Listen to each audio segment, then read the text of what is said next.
Ora viva! Espero que estejam todos muito bem. Sejam bem-vindos ao podcast Florescer do Luto. A perda pela morte de um pai abala certamente a estrutura psicológica e emocional de qualquer indivíduo. Hoje temos o prazer de receber o nosso convidado que viveu na primeira pessoa a perda do seu pai. Estamos a falar do jovem Ezequiel Chivinda, que no princípio deste ano 2022 viu seu pai partir. Olá Ezequiel. Olá sim, Rebeca. Seja muito bem-vindo ao nosso podcast. Muito obrigado pela atenção. Sei que é produtor e Exatamente. realizador. Já teve a oportunidade de uma vez produzir um filme que retratasse sobre o luto? Por acaso sim. E como é que foi essa experiência? Foi uma experiência muito emocionante, em que nesta mesma obra o meu objetivo foi, por exemplo, falar da vida de um jovem que no princípio seu irmão gêmeo é morto e a tia acusa aquele que matou o irmão porque saíam, e também aquilo de ele perder os pais e perder o irmão, aquilo fez com que ele não conseguisse superar e tentasse entrar ao suicídio. Neste caso apareceu o amigo e impediu perante a chuva e foi dando alguns consolos, porque ele também consolava o amigo. Por isso que o tema mete atos depressivos, as ações que levam à depressão, e sabemos que a morte pode mudar a vida de gerar qualquer... uma depressão. Exatamente. E muita gente se afunda mesmo na depressão, porque o luto não se esgota com o funeral. Exatamente. Eu gostava de saber o que representa esta data para si, 28 de janeiro de 2022. Eu acredito que todos os dias 28 de janeiro que irão se seguir já não serão os mesmos dia 28, né? É complicado quando você é a última pessoa, uma pessoa que morreu, né? E cuidaste até, enfim, é meio complicado. É super complicado ver a pessoa que te pôs no mundo a sair do mundo. É super complicado. E foi precisamente nos seus braços que seu pai deu o adeus? É mais ou menos assim, como posso dizer. Na minha visão não contava que seria eu a única pessoa a estar com ele depois da morte, porque ele estava muito mal. Que eu dava Deus e falava, deixa só, faça isso, eu depois vou limpar o que você fizer. Mas quando eu acordei bem cansado, distraído. E como é que correu o funeral? Como é que foi enterrar o seu próprio pai? Foi difícil. Por exemplo, a biografia, os tios, a família não estavam capacitadas para fazer. E além de eu ficar 5 dias sem dormir nos dias do tratamento dele, eu tinha que dirigir mais o óbito como menor. Os mais velhos vieram, mesmo a vir, deram mais a responsabilidade. Eu sou o 11º filho e eu tinha que dirigir o óbito com estilo cansado e esgotado, porque tinha que sempre resolver as coisas, tinha que fazer mais a biografia e tinha que ler, porque ninguém tinha coragem de ler a biografia. E foi meio difícil, porque eu filmei todo, infelizmente ou felizmente, filmei todo o óbito do meu pai. Fiz registro de fotografia, que as pessoas falavam, eu estou a filmar, estou a chorar, mas falavam, o que é isso? Quando é que ele encontra essa coragem de registrar esses momentos do pai? Mas fora essas situações melancólicas, graças a Deus, correr bem, não do modo que tudo foi normal, mas correr bem do sentido que não aconteceu brigas, coisas anormais que já se esperava por falta de alguns climas negativos. Sentiu-se convencido com a causa da morte? Geralmente, muitos enlutados ficam insatisfeitos com a causa da morte, porque a partir do momento que se é noticiado com o luto, o indivíduo entra no estágio do luto, que são 5. Começa com a negação. Não sei se o Chivinda vivenciou uma negação, depois uma raiva, uma depressão, depois negociou. Houve algum estágio propriamente que o Chivinda sentiu-se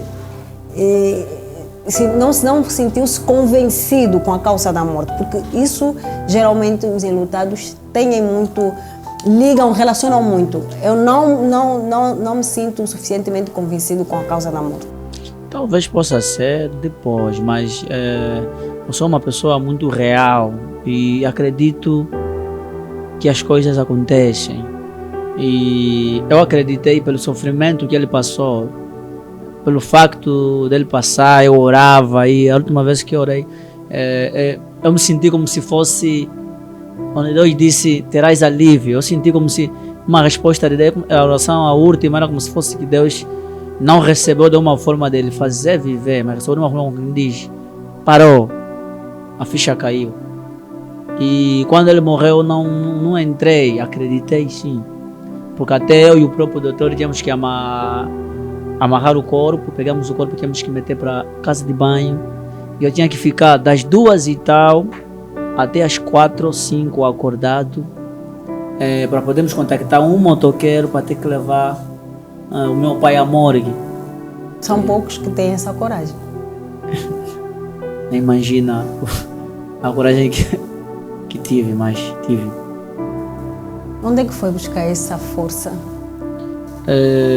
Primeiramente, eu cresci com uma vida difícil e meu pai sempre entendeu e me fez entender, primeiro, que os mortos não prejudicam os vivos e que existe morte e que, apesar de tudo, temos que aceitar certos factos, e a própria vida em si me fez com que eu também aprendesse. Eu entrei em morgues, ajudei pessoas que quebraram ossos, que maqueiro nem conseguiam entrar no hospital.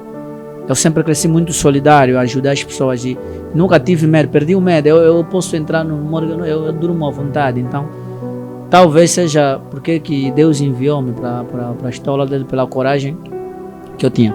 Porque até o meu irmão menor, que é mais confusionista, mais quente, gosta de briga, era mais fraco, ele nem conseguia se conter ao ver o pai, ele chorava. Porque o luto tem essa individualidade. Ele chorava, ele não aguentava, mesmo o pai doente não aguentava. Então a partir daí é quando começamos a noticiar os outros, 6 horas lá, morreu, enfim. E chegamos em casa, eu até queria chegar em casa para abraçar primeiro os miúdos, comunicar, mas como meu irmão fez algum problema aí com a madrasta, a polícia foi para casa, tínhamos que ir para lá, então eles acabaram por perceber por telefone e avisamos que o pai morreu. Mas cheguei em casa, abracei os miúdos, sentei e expliquei para eles que não era motivo deles ficarem tristes ou cometerem erros em suas vidas. Então, graças a Deus, os miúdos, eu disse, vamos chorar, é a lei da vida, vamos chorar o nosso pai, vamos enterrar o nosso pai, mas vamos continuar. E graças a Deus, hoje em dia eles têm esta força, desde o momento que eu preparei, no momento do funeral. O funeral, muito bem. Ezequiel, o nosso programa Podcast Florescer do Luto tem mesmo esse objetivo de criar um espaço onde os enlutados venham contar a sua história, porque nós sabemos que vivenciar o luto não se esgota com o enterro do ente querido, né? É muito além de enterrar o ente querido, porque a pessoa acarreta, né, as escondidas, a dor de receber, de perder o seu ente querido. Eu gostaria de saber por que aceitou este desafio de vir contar sobre a perda do seu pai, que é muito recente, foi em janeiro, são sensivelmente 3 meses, e por que aceitou esse desafio? Porque eu vejo no Chivinda uma força muito grande. E por que aceitou esse desafio? A minha vida é a mídia. Quando eu falo mídia, a minha vida é a comunicação. Eu vou fazer isso, vou morrer com isso. A razão pela qual que eu filmei o funeral do meu pai até a sepultura. Então, situações como essa, eu não estou mais aqui para salvar o meu pai ou defender a vida do meu pai, não. Estou apenas a contar quem ele foi, e para nós ajudarmos, né, tanto o programa e eu com a minha contribuição, ajudarmos pessoas, você que está lá em casa, que infelizmente perdeu também o pai, a mãe, ou tem o seu pai, né? Se tiver o teu pai, proteja, ame, evita os conflitos. Antes do meu pai morrer, eu sempre disse o seguinte: independentemente das falhas dele, eu sempre lhe enviei mensagem amorosa. Eu sempre disse: pai, não se compra. Coragem, força.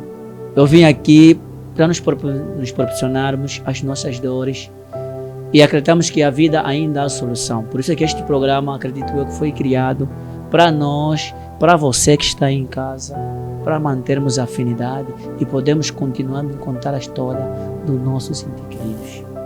Divino, muito obrigado. Eu queria pedir para deixar alguma mensagem, mas penso que já acabou de deixar a mensagem.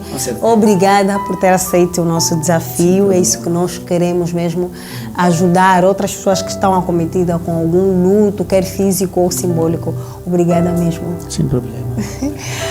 A você que está ali e também está a vivenciar algum luto, então venha também contar a sua história, venha compartilhar para podermos também ajudar quem está a vivenciar também algum luto, quer físico ou simbólico. Até a próxima edição. Beijinhos fortes.